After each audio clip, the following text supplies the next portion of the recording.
Alright, time for another vintage laptop video. This is a cute little laptop. Doesn't look to be anything spectacular except when I put my hand by it. This is a Gateway 2000 Handbook 486, which is actually quite a rare model. Most of the ones that I've seen are only at 286. But yeah, it's got not much to it, and all the screws are removed from it, so I'm not even sure if this particular one has a hard drive in it or not.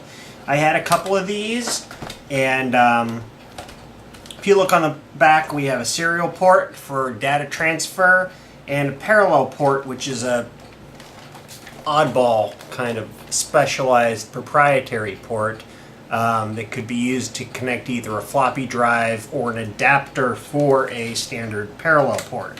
On the right hand side, no, left hand side, we have a standard PS2 mouse port, and on the right hand side we have a PC slot. The back of it has, technically not the back of it, does not have a power connector. Technically, the battery has a power connector in it.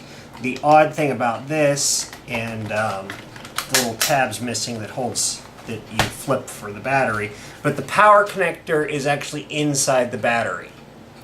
And the only other time I have seen this is actually on the Zenith Mini Sport, which I actually have a couple of those, which I will eventually be doing a video on. But yeah, that's the back of it there. That snaps in. Front of it opens. The indicators are actually they're not LEDs. I believe they are actually part of the LCD display. And this is the pointing device here, just a little nub thing like the IBM laptops use, and the buttons are on the front of the unit. So let's see if we can power this up. Oh, it's coming apart, so we'll actually just pop it apart and see if there's a hard drive in there or not. What I was originally planning on doing with one of these is getting an SD adapter, or SD card adapter, not SD card, or flash card adapter, and modifying it to use the flash drive instead of an actual hard drive, because these actually did use a standard 2.5-inch laptop floppy or hard drive. And peeking inside the case there, we do have a hard drive right there. And let's see if I can. I'm not going to try to pop this whole thing apart because the display is mounted on the top of the housing. It's kind of complicated to get apart, and yeah. But anyway, I believe this is a 486 40 megahertz. But let's try and connect power up to it and see what happens. Where'd our power cord go? Here it is.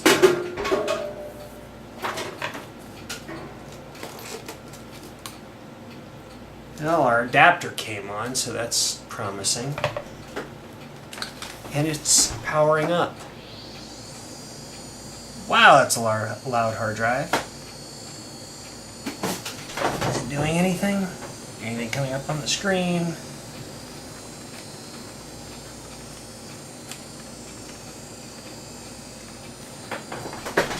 Let's turn the light off so we can actually see.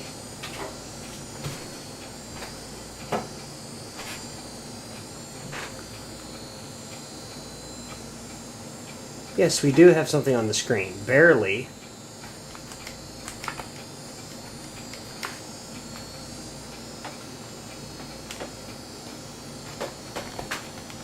contrast is kind of messed up on here.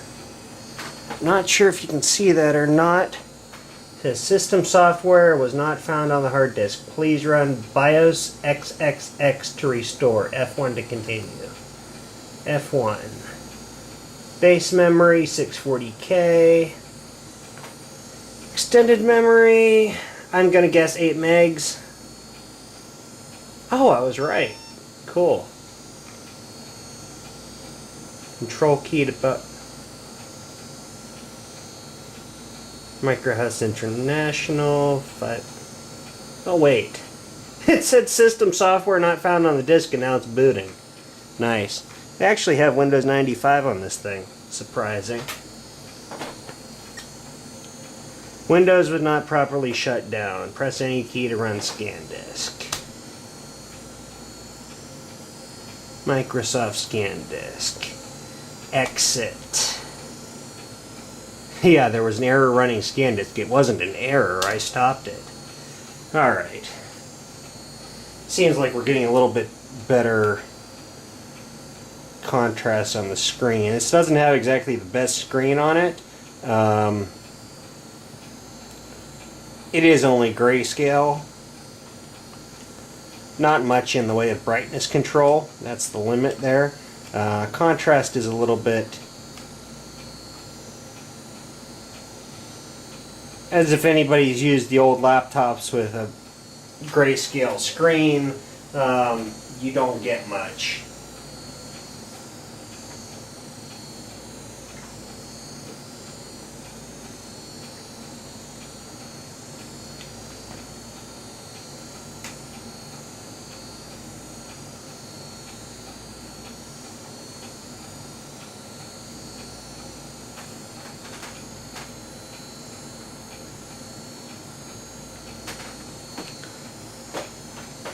See if our little mouse pointer works. Yeah, sort of. Seem to remember having problems with this pointer on here. That it just doesn't work very well. Definitely not the quality that a full-size laptop would be using.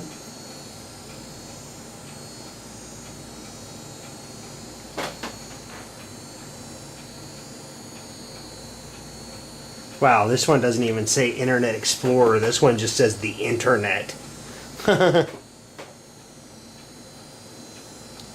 See if we can go and open the Internet. See what version we have of that. Oh wow, I click on the mouse and the screen dims. Look at that. I don't know if you can see that on the camera or not, but the hard drive runs and the screen dims. Yeah, this thing doesn't exactly have the best power supply. Oh, and it just restarted. Nice. Anyway, 1983 to 1993 System Soft, and I didn't. F8. F8. Come on, F8. I just want to boot to DOS. There we go. Command prompt only.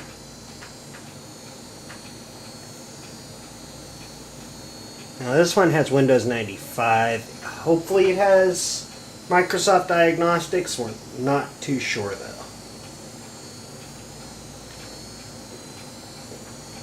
Alright, let's try it. MSD.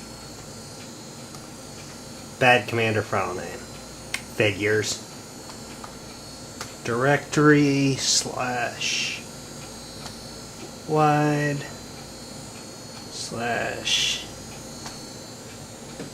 / attributes D. File not found.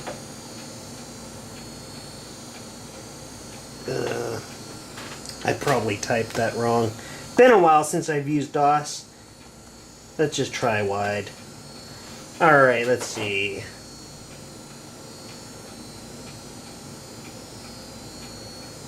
Okay, that can't be all that's on drive C. There's got to be more than that. Just a couple group files and log files and command com. Let's see if there's any other drives. Ah, there we go. There we go. Windows, cabs, program files. Guess this has been partitioned because I believe this drive is over 1 gig.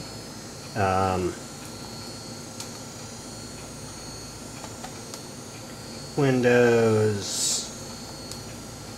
No.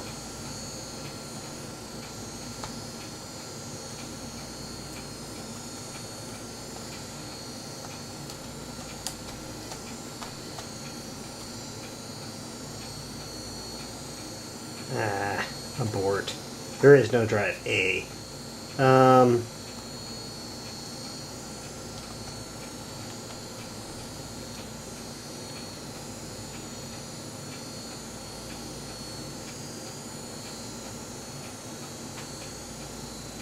Oh, okay. dr/A, not :A. /A /W. That didn't do what I wanted it to.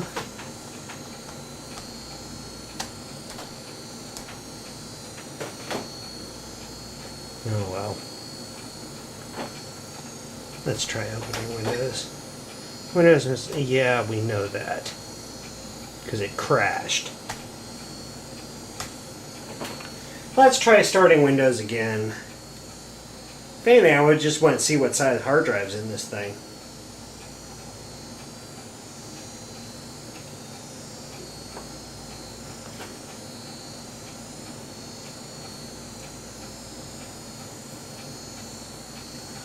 So anyway, this was pretty much one of the first subnotebook computers, and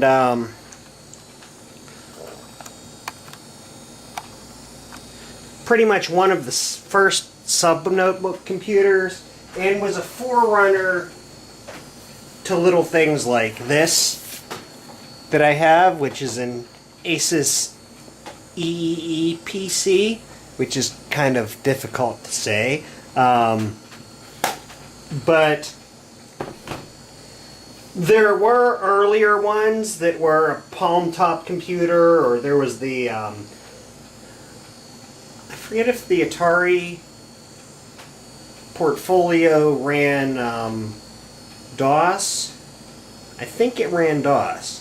But there was the Atari portfolio, and there was the Pocket PC, and I believe there was a couple others, like I mentioned before, the Zenith Mini Sport, that were all subnotebook computers. But this is one of the later ones. There was also like an IBM 100 or PC 110, I think, if I remember correctly, was another handheld type laptop computer. And to be honest, well, really this could do pretty much everything that a full-size laptop could do. In addition, it had a built-in mouse pointer. Most laptops didn't even have that.